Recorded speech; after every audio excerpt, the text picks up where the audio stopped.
Ware is software. Okay, so any malicious software is basically what, we kind of term it as a virus, basically. Okay, because virus is nothing but it's a program or it's a file. It's a piece of code, okay, that has been written in such a way that it is or it will cause some damage, some harm to the system, to the device, or maybe in some cases steal the data as well. Okay, so there's good software, there's bad software. Again, good software is meant to help you, bad software is meant to steal stuff from you. Okay, so the bad software is what, or anything bad in the security world, we typically call it malicious. Okay, and then anything malicious software, we call it a malware. And then there will be a variety of different categories to these malwares. One of the more common one is, like I said, viruses and worms. Okay, now the difference between them really is, so a virus typically needs some sort of a host program or a file to infect. Okay, and viruses also need some sort of a human interaction. On the other hand, something like a worm can travel across networks, can travel through, or in a network, it can travel from systems to system without human interaction. Okay, so when someone executes a worm, it could be maybe some sort of an exe file that has been embedded with a code. Once that worm executes, it can replicate again and again in itself, infecting more and more systems. And there is no human interaction that is required. And that's why a worm is much more dangerous than a virus. Okay, so some worms can be programmed in such a way that they can email itself to everyone in, let's say, an address book. Okay, so one system gets infected, a user double clicks on an application that they downloaded from some fake website or through their email.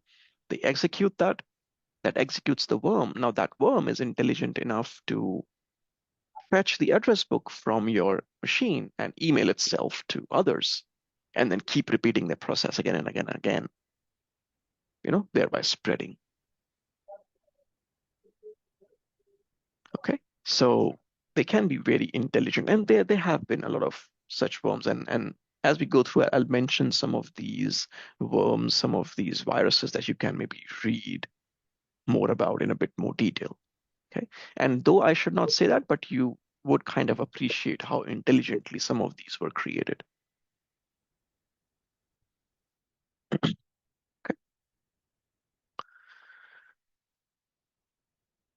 And from a virus and worm perspective, obviously there are different ways in which they can be spread through files. Um, they can infect BIOS, they can infect files. A very common way of spreading these are through Microsoft Office documents, especially the ones which have macro enabled. Okay, so viruses are typically embedded inside of these macro enabled files, right? So anytime anyone executes that macro, the virus gets executed. Okay, very, very popular way of spreading malware.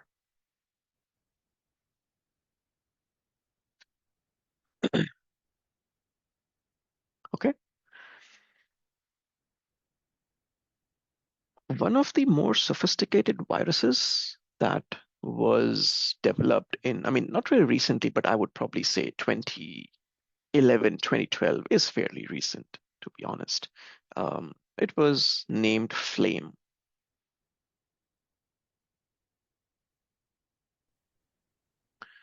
Okay, for that period of time, about a decade ago, more than a decade ago, it was one of the most sophisticated malware that was created.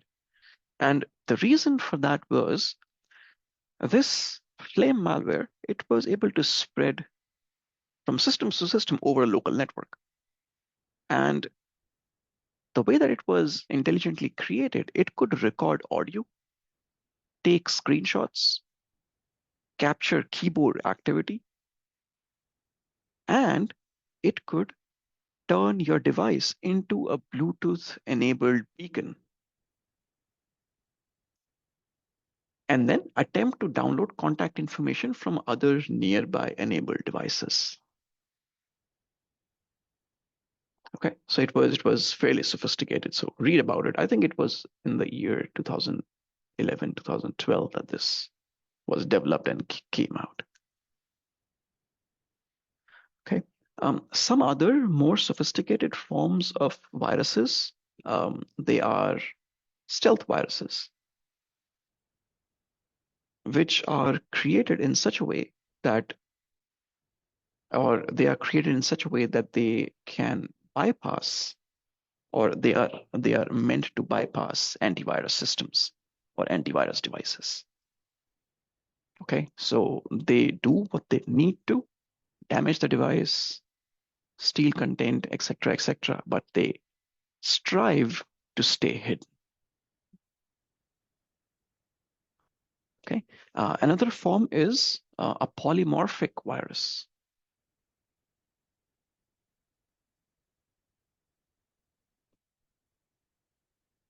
They are a step further.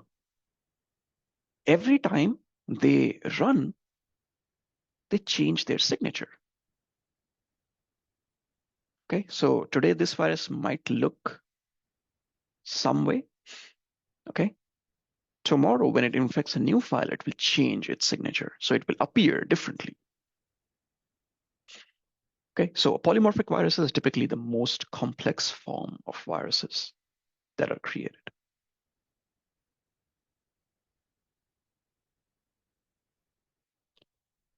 Okay.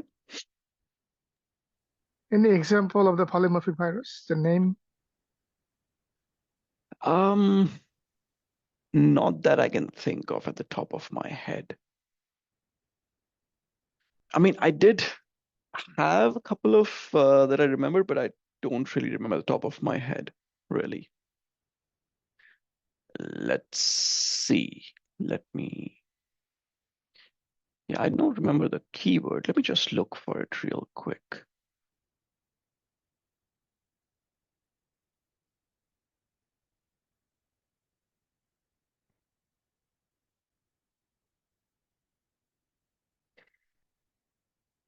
Okay, yeah. So I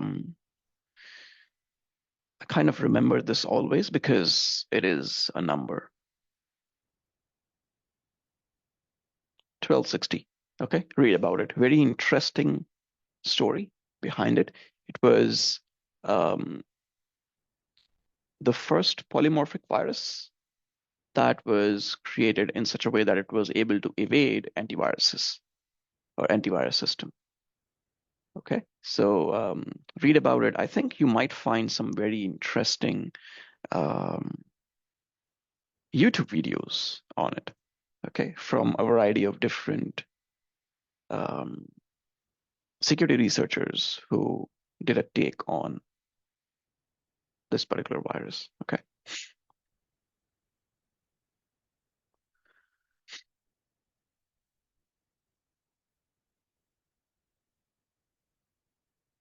Another category is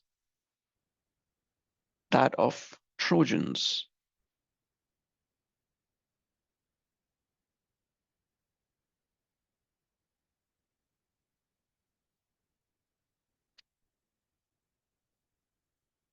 Okay, so Trojans are programs that are created or that pretend to do one thing, but they actually are meant to do something malicious.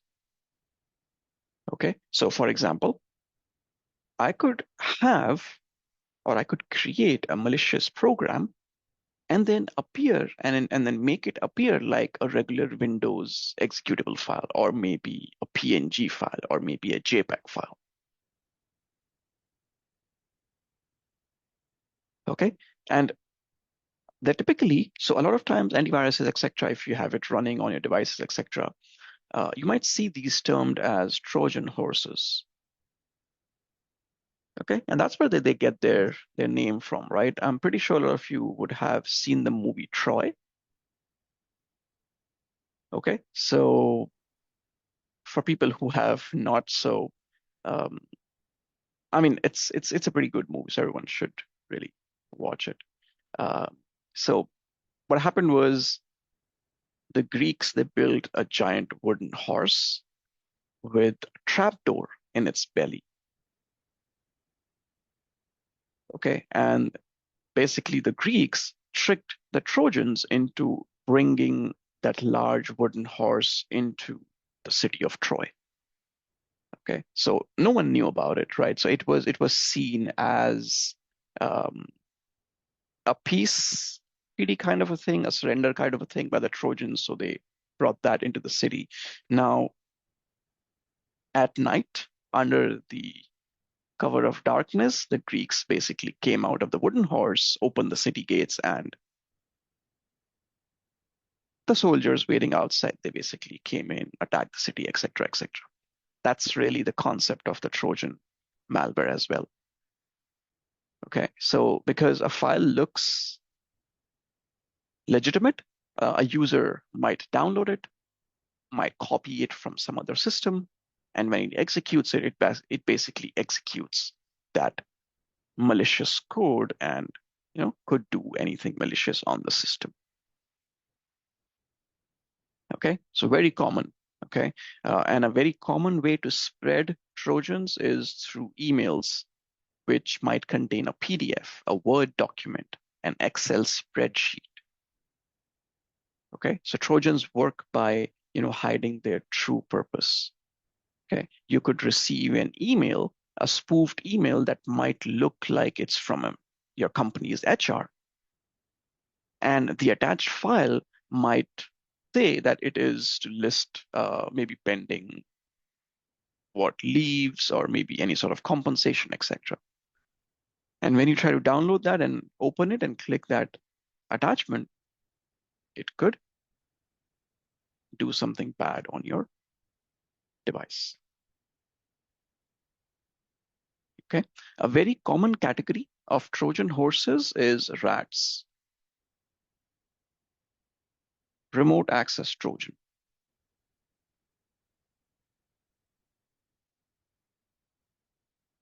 So these basically install a backdoor into your system. Okay. And then some attacker sitting somewhere remotely, it can connect to your machine through this backdoor. A very common tool or a very common Trojan that's available is poison ivy. Okay, so these kind of work in a client server kind of a fashion. The only thing I need to do is I need to have you trick you into clicking on the tool. Okay, so I could download this poison ivy, I could make it appear as a PDF file, send you over as an email, you execute it, and then it silently gets installed in the background. It installs basically a backdoor and it opens up a random port on your device without you even knowing. Okay, and then I can basically connect to your device remotely. Okay, and they kind of take care of the natting, etc., etc. So that's taken care of as well. Okay, there are some data hiding um, Trojans as well. You must have heard about ransomwares.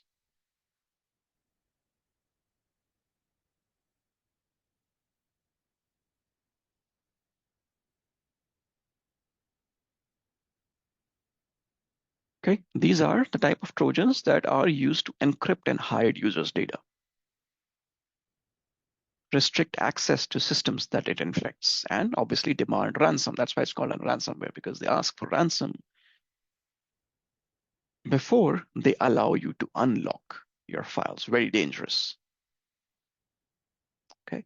Another common place where Trojans are used is in e-banking.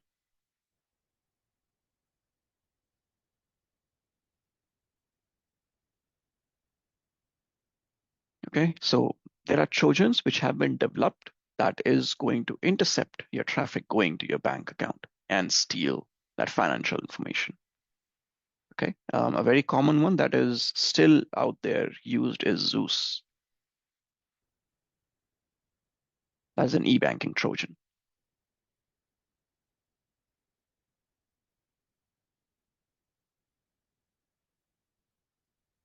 Okay, and some examples of ransomware is, I mean, there are tons of them, right? The very first one that came out was WannaCry. Okay, and then after that, there have been a lot more. There's one called as SamSam.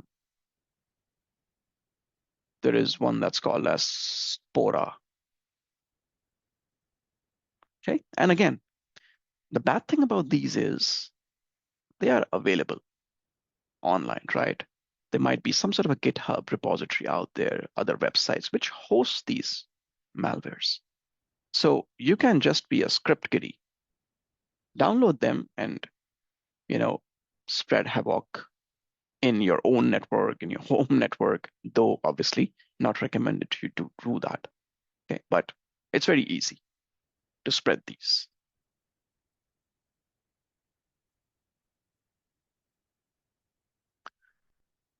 The next category that I'll talk about is keyloggers,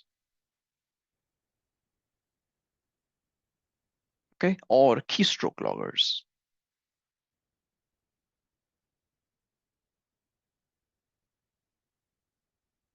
Okay, they're basically software or hardware devices that are used to, as the name suggests, used to record everything that a person types. Okay, so it will record every time a mouse is clicked, a website is visited, a program is opened. Okay, and in the background, it's going to deliver all that information to its attacker or to its host, basically. Okay, one example of a hardware um, keylogger is KeyGhost. Okay, and this is a commercially available device, really. Okay, so you can go to keyghost.com and you can basically purchase, and it basically is like a small adapter. Okay, very similar to if anyone uses, a wireless mouse, it comes with that USB 2.5 gigahertz, 5 gigahertz adapter. Okay, it looks very similar to that. And it does not require any external power. It cannot be detected by any software, etc.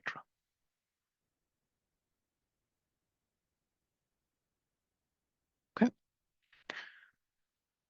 so these are some of the more damage-causing malwares. Okay, then you also have a category of malwares which are not meant to damage anything. Okay, um, they're mostly just there to do promotions, do marketing.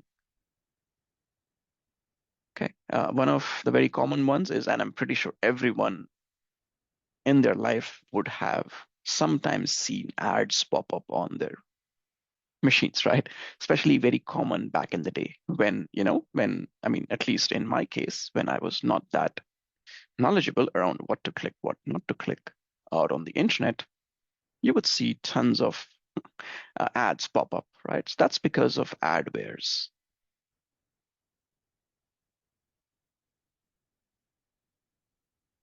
Okay, whose sole purpose is to show you ads. That's it. The only thing that they do bad for the device is they consume resources. Okay, they consume RAM, CPU, etc. Apart from that, they don't really do any damage. They don't really steal anything. Okay, so one of the more nicer pieces of malicious software, the adwares. Okay, another category that I missed is spyware. Again, this is also part of malicious code, and they are very similar to Trojans. Okay, again, they get installed without your knowledge and consent. They are hidden plain view, and since it is a spyware, its job is to monitor the device's computer and internet usage. Okay, and they were created basically to serve two purposes. One was surveillance.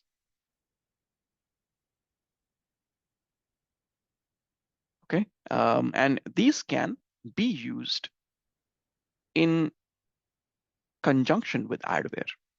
Okay, so I could have spyware and then adware both installed. The spyware basically does surveillance, looks at your buying habits, things that you like and dislike on the network or on the internet. Okay, and report this to the adware. And then adware, based upon all this information, can then pop up ads for you. Okay, or the spyware can also, monitor all of these habits and then report this to potential marketers, paying marketers, basically give this information, and then you could be receiving spam emails. Okay. The other purpose here is advertising. Okay, so you are targeted basically for advertising that, the spyware vendor has been paid to deliver.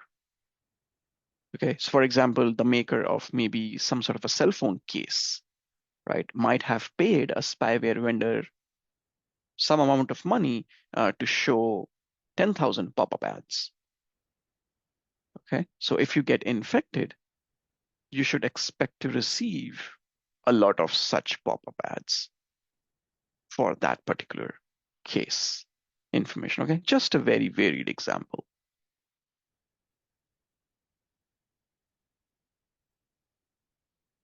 Okay,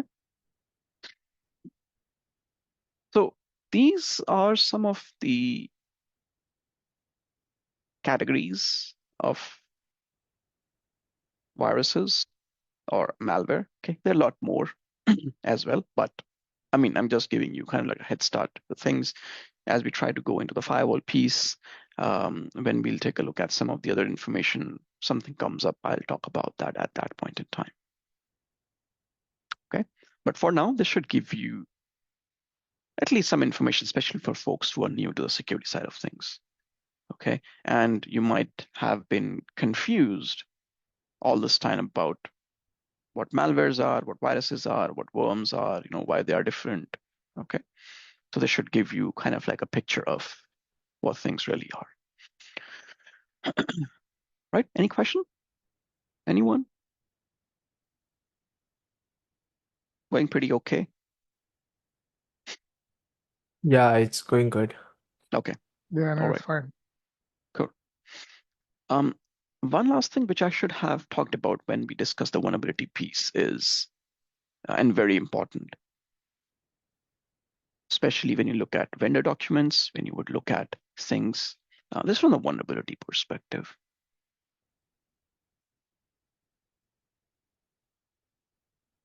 So we talked about vulnerabilities yesterday, right? Which are nothing but they are weaknesses. Okay, and and I talked about there are two categories of vulnerabilities. One are disclosed vulnerabilities, which everyone knows about, and some of them are undisclosed, which are accidentally discovered by an attacker. And if they are discovered unknowingly by an attacker, they basically become a 0-day because no one knows about them, right? Now, not every vulnerability is dangerous. Okay, understand that. Not every vulnerability is dangerous. Some vulnerabilities will be very critical, very important, and should be fixed ASAP. Some vulnerabilities might be okayish, might be generalish, and they would not cause any harm, any issues to your data, to your system, even if it's not fixed. Okay, so the way that we categorize these vulnerabilities, okay, we give them scores.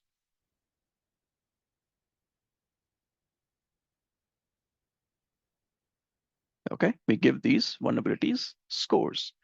We call this CVSS, Common Vulnerability Scoring System.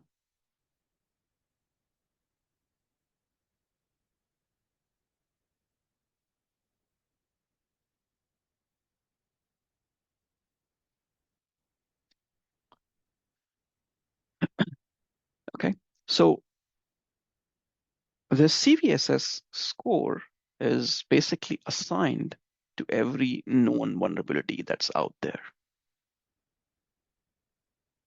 Okay, that has been maybe discovered up until now. Okay, it's nothing but it's a standard. Okay, it's a standardized method. And the scoring goes from 0 to 10 for vulnerabilities. Okay, and based on these scores is how someone like Palo Alto knows which weaknesses should be the priority and which ones can be ignored, really. Okay, so anything from a 9 to a 10 score, it's a critical vulnerability. Okay, should be fixed ASAP.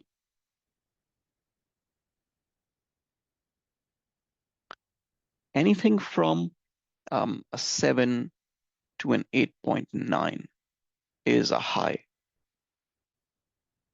Okay, they are important as well. They should be fixed ASAP, followed by critical vulnerabilities. Anything from 4.0 to 6.9, for example. Okay, they fall into the category of medium.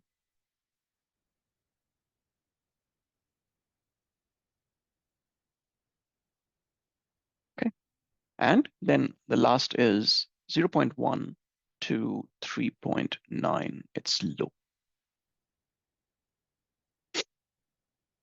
Okay, so a lot of organizations, they put most focus on these two categories. Okay, majority of the organizations typically ignore these categories. Okay, because when it's low, it really is something that can be ignored. Okay, now this is the middle ground. A lot of organizations, InfoSec policy, cybersecurity programs, they demand medium vulnerabilities to be fixed on priority as well. Okay, there would be places like healthcare systems, military bases, right? Defense organizations. Okay, maybe other critical infrastructures, right? Maybe, for example, trading companies, stock markets, etc. Okay, a very good place where for which everyone should have it kind of bookmarked to view this information is the National Vulnerability Database.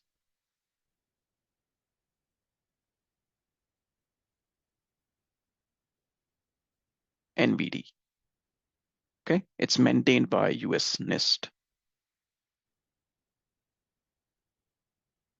Okay, it's basically an official website that's maintained by the United States government.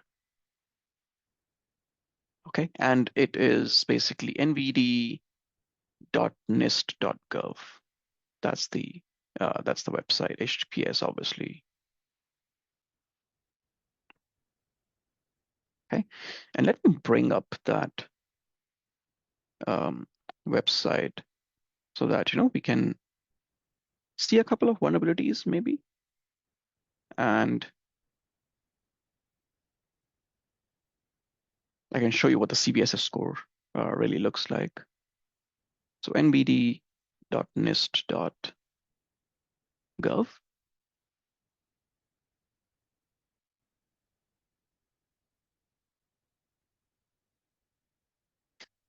Okay, so you can see right at the bottom, it basically gives you last 20 latest vulnerabilities. Okay, and you can see explanations, for them.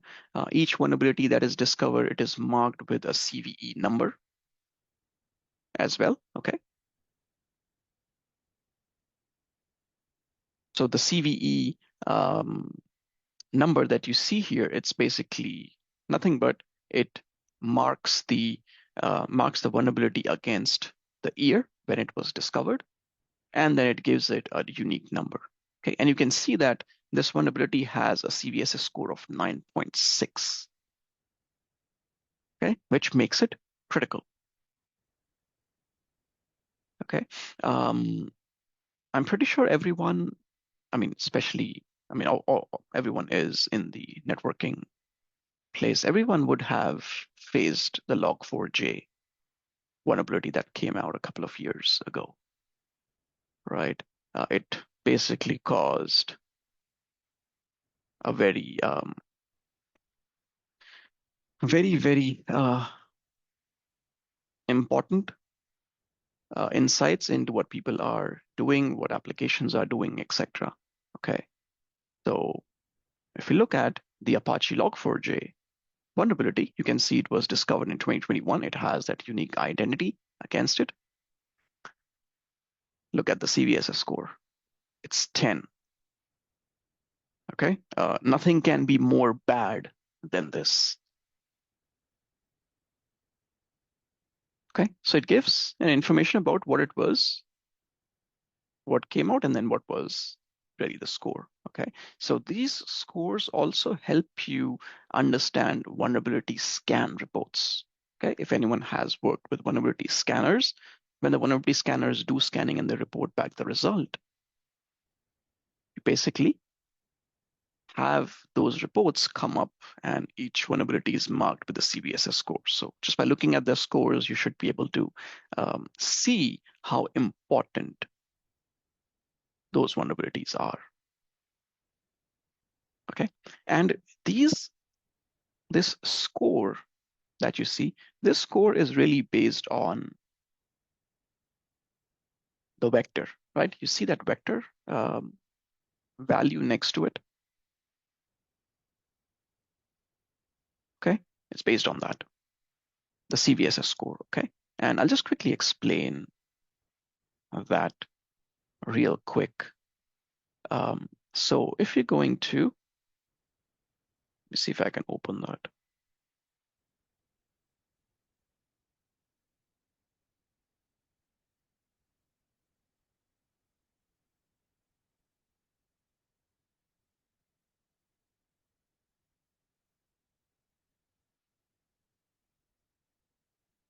Okay, so these are my vectors. Okay, and it's very easy to understand these. Okay, think of how a weakness can be critical.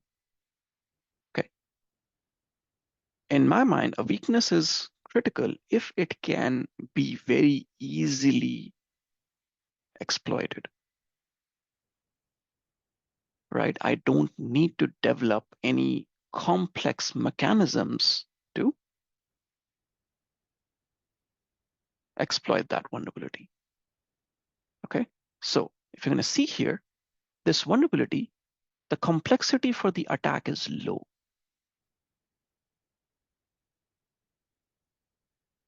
Okay, in order to exploit this vulnerability, the attacker does not need any special privileges on the system. So basically, it does not need admin privileges, really. Okay, if these values would have been a little different, if the attack complexity would have been high, and if there would have been privileges required, the CVSS score would have been lower. Okay, it's because the attack that can be done is going to be of low complexity, so it's not very difficult to exploit this vulnerability. Plus, there are no special privileges that are required on the system. Plus, no user interaction is required. Okay, so it does not need to be clicked on or executed by an end user. Okay, so these three typically can raise or lower the CVSS score. Okay, and if you are ever interested to see why a vulnerability is 10, typically this is going to be the reason. Nothing really is required. Okay, and the vulnerability can just be exploited if an attacker gets access to the system. He does not need to do much. Okay, plus this AV vector is important as well. Okay, this basically tells how would someone be able to exploit that vulnerability. Okay, can he do over the network, which basically typically means remotely? Or does he need local access to the device? Or he needs physical access to the device. So obviously you can imagine if someone needs physical access, then the vulnerability will typically be less critical, right? Because in that case, someone would need to be physically present in the data center. Okay, so he would need to bypass all of the physical security mechanisms, go in there, be right in front of the server or the application really, wherever it's hosted, to actually compromise or execute that exploit against the vulnerability. Similarly, if it's local, okay, so the attacker cannot be remotely coming over the internet some way, right? He needs to be locally present on your network. Versus if he is, or if he can be remotely, then that obviously increases the CVSS. Okay, so in this case, you can see all four of these are in favor of the attacker, really. Plus, on the right-hand side, if you're going to see what impact will it have on the CIA, the confidentiality, integrity, and availability, all three are high. Okay, so if an attacker is able to exploit this vulnerability, the confidentiality will be impacted, which basically means he will be able to extract the data. He will be able to change the data, which is the integrity, and he can affect the availability of the device, of the system, or of the server that is hosting that particular application.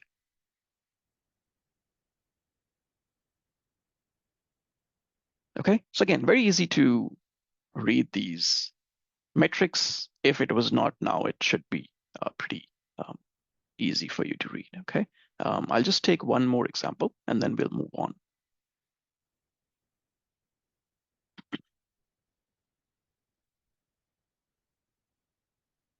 Okay, we'll pick one of the ones with the lower CVSS score. Okay, I'll pick one of them which we saw on that front page. It's 9.8, 7.2, anything with any lower, 7.5. Let's see this 5.41.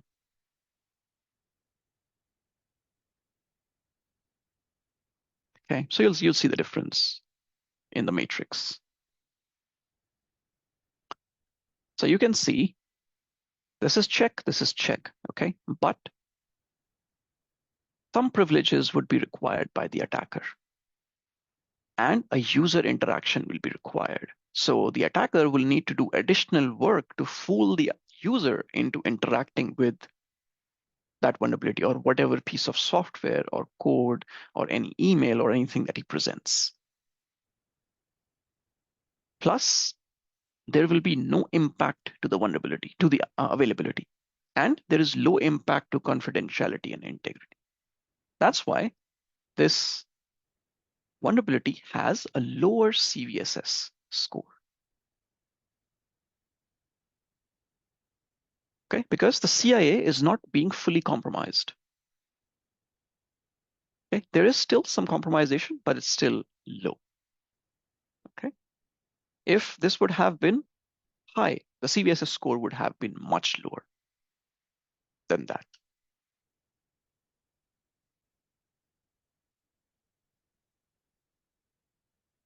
Okay, makes sense, right? Any questions with regard to CVSS?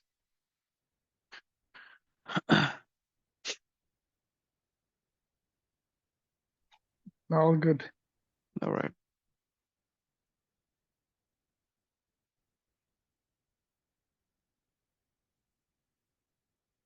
All right, cool. So,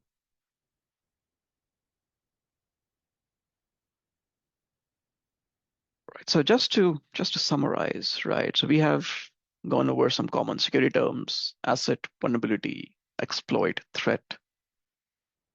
Talked about risk, right? We talked about the CVSS score. Really, we talked about the CIA. We went over the CVSS, right? We looked at, or we have discussed confidentiality, integrity, and availability in detail as well. Um, we have looked at some of the different types of malwares, right? Virus, worm, adware, ransomware, spyware, really.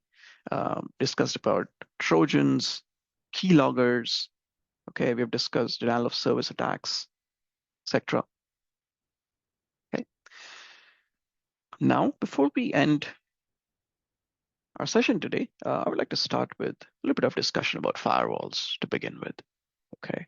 I think we have talked about enough about theoretical aspects, and I think it was important just to discuss some of these things and not go into too much detail as well, not to bore everyone a lot. So we'll start with a discussion of firewalls in general, okay? Not really Palo centric, but in general.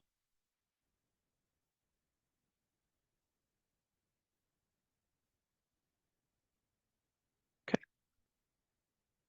So firewalls, right? Why they are needed, and for example, why they're needed, what they are really. Okay, they're nothing but they are security device. A security device that you place between trusted and an untrusted network. Okay, so an untrusted network could be, very commonly, it is internet.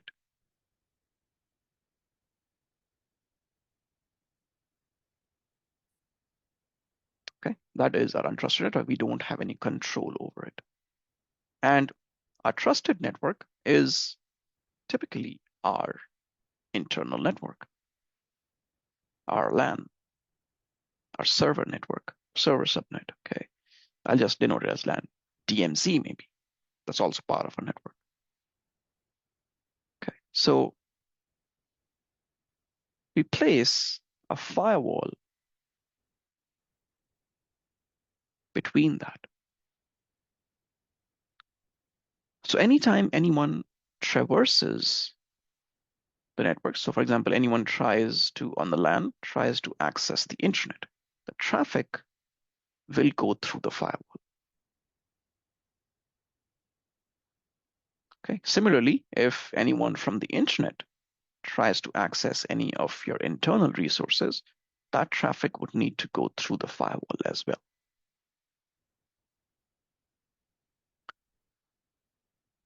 Okay, so this is at or up until layer 3, layer 4, this would behave very similar to a layer 3 router. Okay, so the firewall can do routing. It can do dynamic routing protocols, static routing. It will do NAT. Okay, a lot of the things that a layer 3 router does. But in addition to that, it will also implement policies.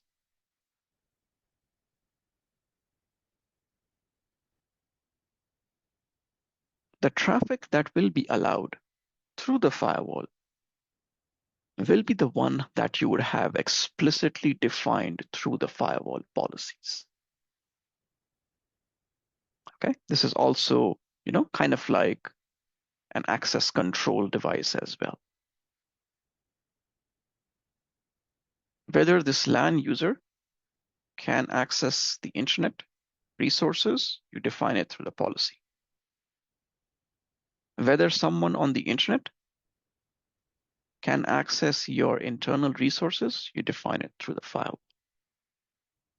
So you can grant or reject access to traffic flows between your trusted and your untrusted networks. Okay, it decides to allow or block traffic. That's really the sole purpose of a firewall.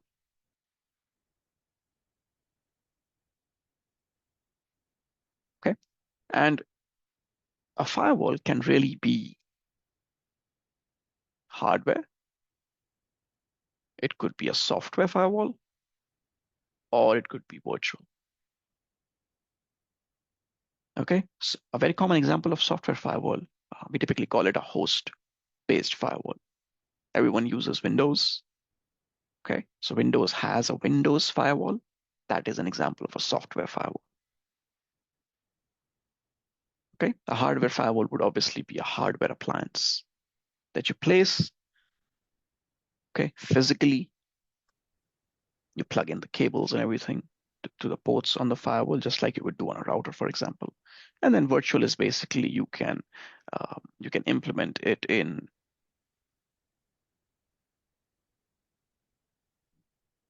something like a private cloud. And when I say a private cloud, it typically is something like ESXi, KVM, Nutanix maybe, Hyper-V, or it could be public cloud.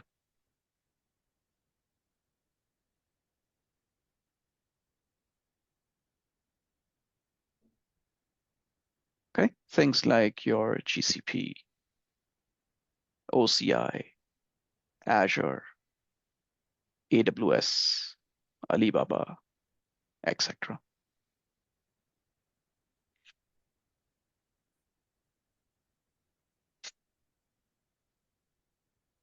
Okay.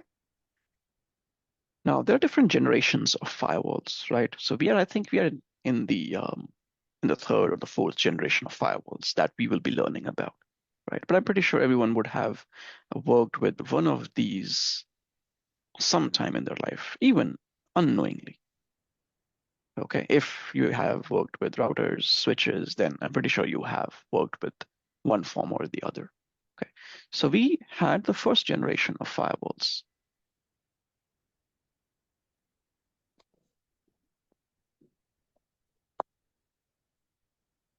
Okay, they were very basic forms of devices. Okay, they made use of, or we used to call them packet filtering devices. Not really firewalls, but packet filtering devices. Okay. Um, yes. Does anyone have a question?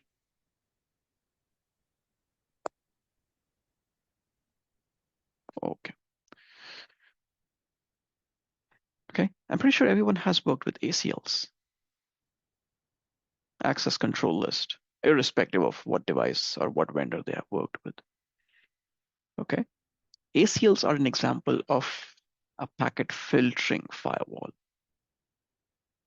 Okay. So when you implement an ACL on, let's say, a router, that's an example of a packet filtering technique. Okay. The problem with these first generation devices was, or first generation these techniques was that when you create an ACL, right, you create an ACL using some values, right? We call them tuples, 5 tuples, for example, which are source address, source IP, destination IP, source port, destination port, okay, and fifth one, protocol. So these are the 5 tuples that you can make use of to create an ACL. Now, the problem with this is the IP address. They are easily spoofable.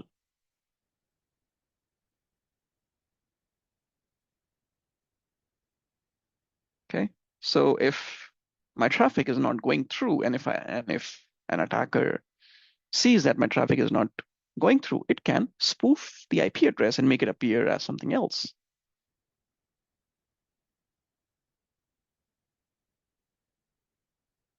Okay. Plus, as you can see, we can only implement packet filtering at the network and transport layer only. because we can just use IP, port, and protocol information, nothing else. Okay, so they are only based on address and port number only.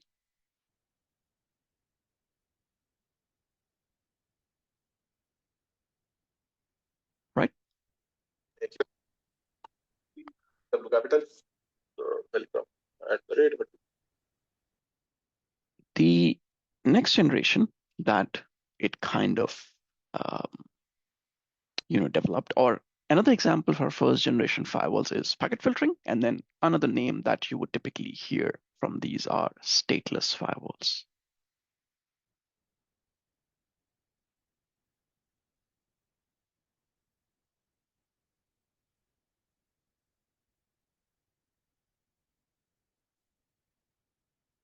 Okay, they are stateless, meaning they are not aware of the traffic patterns or the traffic flows.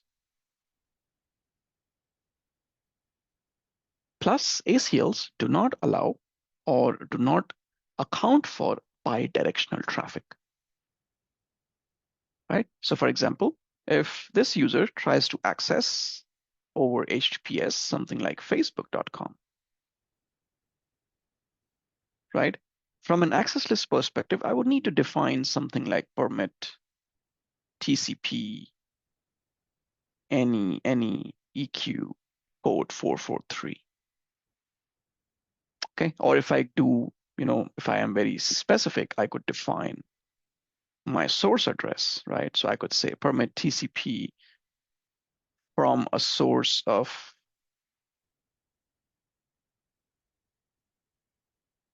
this to any destination over port 443. This is unidirectional, okay? This will allow the traffic to go out, right? But not allow the traffic to come in. So if I do a deny IP any beneath it, the return traffic will basically won't be allowed. Okay, because it's stateless. It does not know the traffic pattern. It does not know that the traffic that's coming back, it's a return traffic and not a new flow. Okay, so we call this stateless, right? They were the very first implementations of firewalls, again, in the form of ACLs on the routers. And ACLs are still being used, right? ACLs are still utilized for a lot of things. Okay. Now, the next generation that evolved after this, okay, were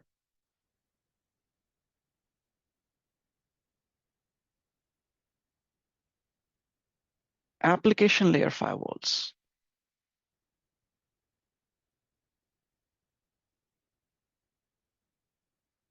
Right? So since these had the problem of just being functional at or up to layer 4, there was no application visibility. Okay. Now, when I'm saying permit TCP any EQ443, this could be any application with a destination port of 443. Okay.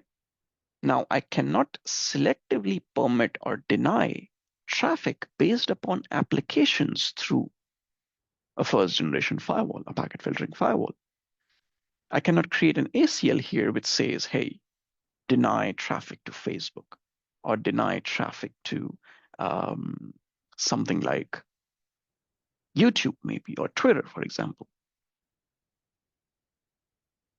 So that's why application layer firewalls came out, which worked on the application layer. They could block and control traffic generated by applications or any applications. They had what we call as application visibility.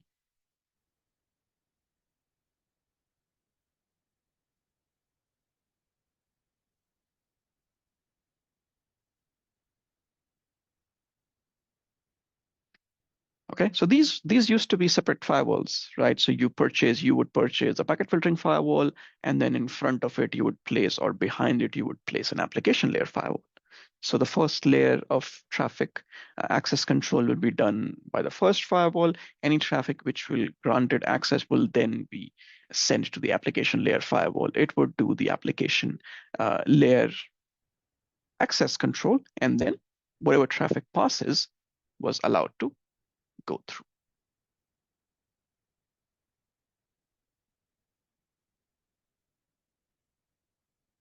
Okay.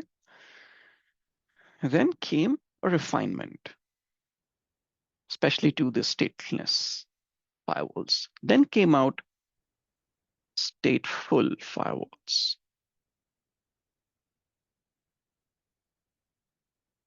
Okay. Checkpoint was the one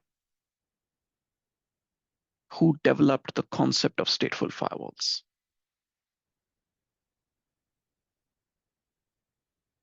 Okay, not a lot of people know that it was actually the current CEO and owner of Checkpoint, who was the pioneer behind, or who was the one who developed the concept of statefulness in firewalls. Okay, and nowadays, every single firewall that's out there, okay, no matter what vendor, is a stateful firewall. Okay, that kind of became the benchmark for firewalls, that they have to be stateful. Okay, and the reason for that is stateful firewalls now versus the stateless would be flow aware, would maintain the state of the flow. Okay, so they maintain a state table or a connection table. So they are able to recognize the difference between a return traffic versus a new originated traffic. Okay, so again, going back to this example that we had for this guy accessing Facebook. So once this flow goes through, the firewall basically creates an entry in the table. Okay, where it will have values like source IP, destination IP, port information. If it's TCP traffic, then it will mention or add the information about TCP flags, sequence number, acknowledgement number, etc.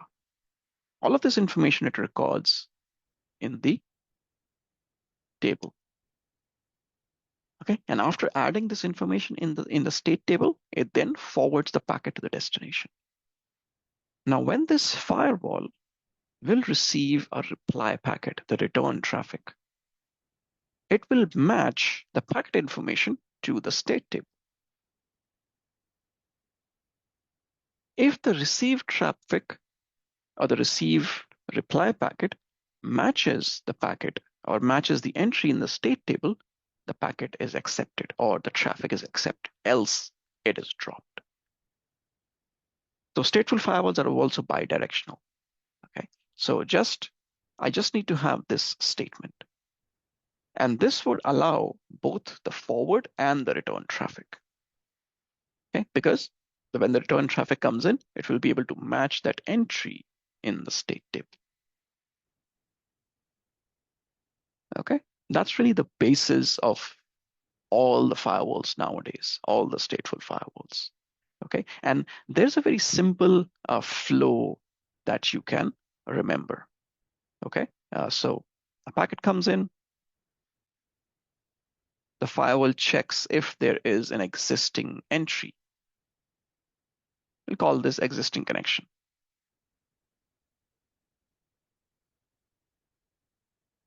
Okay, if there is,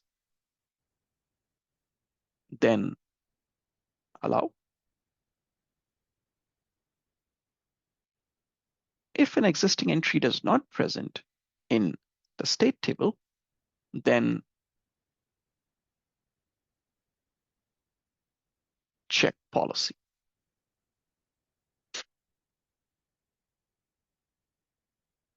Okay, that's a very simplified packet flow for a stateful firewall. Arun, one doubt here, like Yes. for how many minutes the entry will be there in the state table or the connection table? It really is dependent upon the negotiation that you happen with respect to, let's say, TCP. Okay. Okay. Typically, it exists till the time the connection is toned down. Okay. And what I mean by that is, so let's say you open up a browser and you access Facebook, right? That entry gets added, and then you close the browser. So once you close the browser, that HTTPS connection is dropped and that entry is removed from the firewall.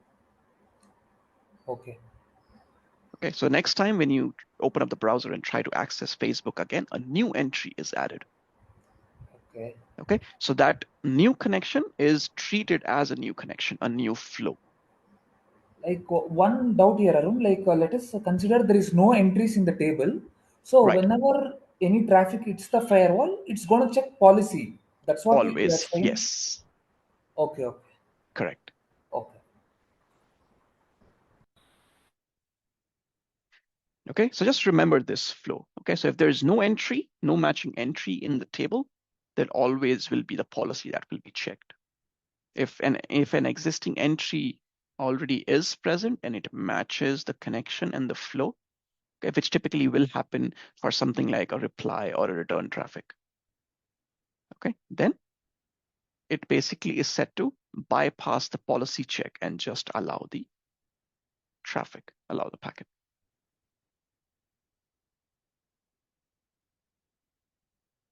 Okay.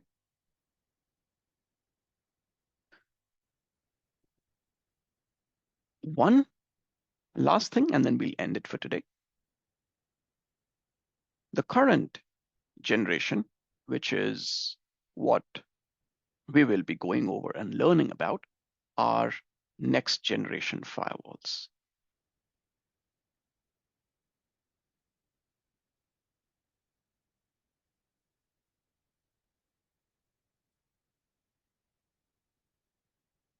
Or NGFWs. This is the current generation, okay? And they basically do everything that a stateful firewall does, plus what an application layer firewall does, plus a lot of additional things. So next generation firewalls are stateful firewalls, plus they are application layer firewalls as well, right? So now in a single device, you get coverage up to layer 7. Okay, so now you don't need to deploy 2 separate devices.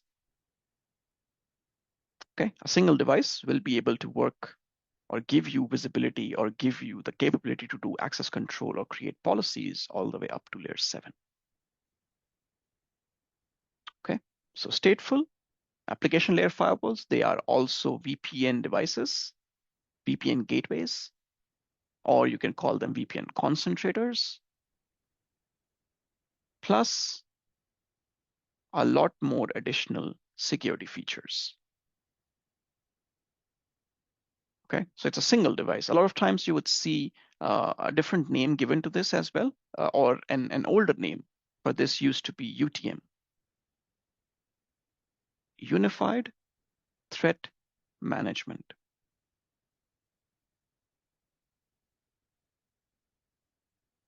Okay, unified, it's a single device. Okay, and all the features are unified into a single device to prevent threats.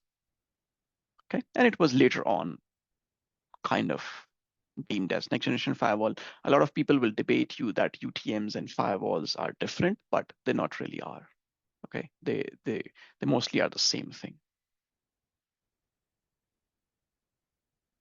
Okay, so VPN plus I'll write some of the features, which obviously we'll discuss them later on as well. They will do IPS, intrusion prevention. They would do URL filtering. They would do content filtering or web filtering. They would do antivirus, they would do anti-spam, or you could say anti-malware. Okay, they are going to do deep packet inspection, DPI. They will be able to do TLS decryption.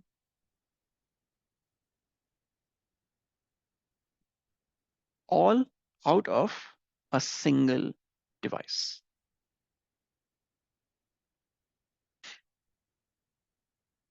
Okay.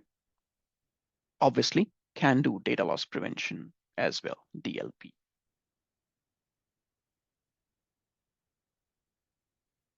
Okay, so in spite of having a lot of these things enabled on a single device, they still are able to maintain high performance and high processing speeds and still able to protect the environment by implementing all of these different features.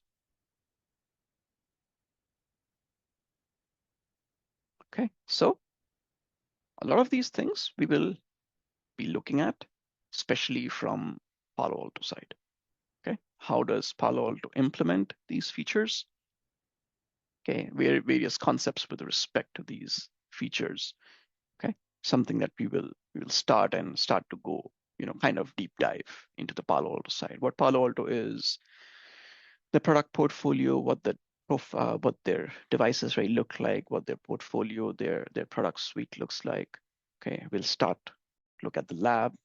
Next week we'll get into the lab aspect as well.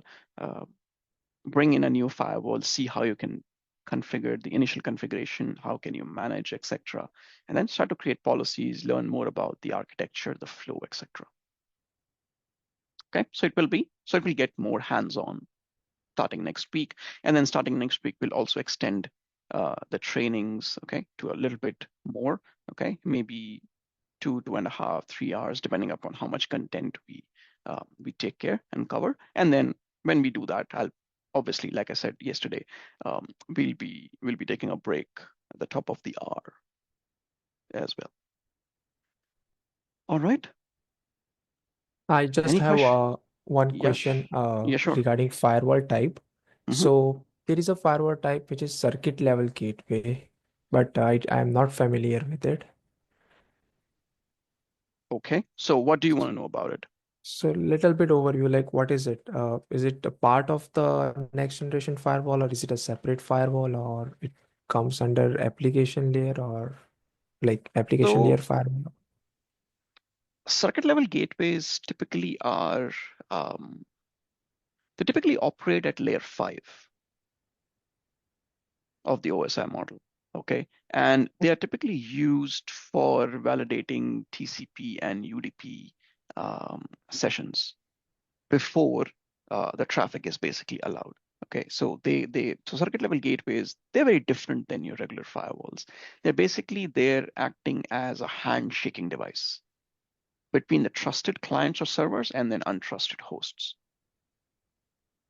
Got it. Okay. Okay, so they kind of act as a checkpoint to quickly confirm whether traffic should be allowed or denied.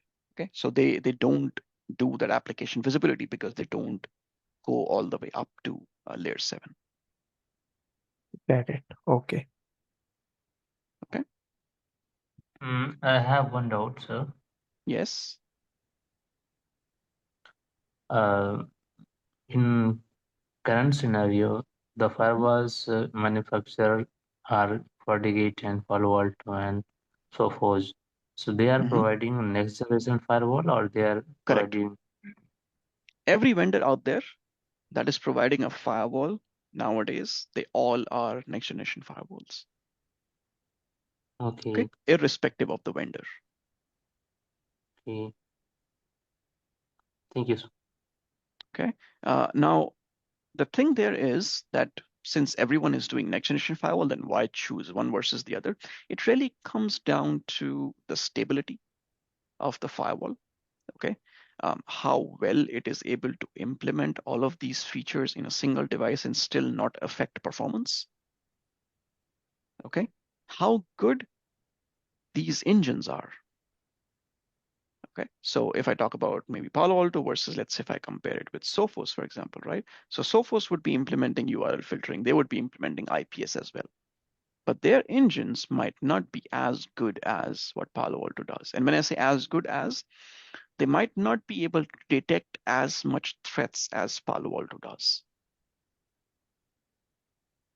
Okay, so these are some of the factors typically that you take into consideration when you're trying to decide between vendors. And obviously, the topmost factor is the budget. Okay, what sort of a capex and opex is an organization looking for, right? Some organizations obviously don't want to pay for Palo Alto because it's expensive, right? And then so they maybe choose Sophos, for example, or maybe even choose Fortinet, even though it might not be as good as Palo Alto, but then they also have to look at that budgeting aspect. Okay, so in the real world, from a device choosing perspective, technically there's some factors, then there's some operational or management based factors as well. So both of them, they kind of are considered when an organization makes a choice between which vendor to go for a particular device.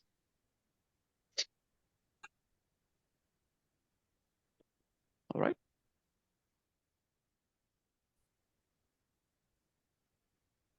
Any other questions?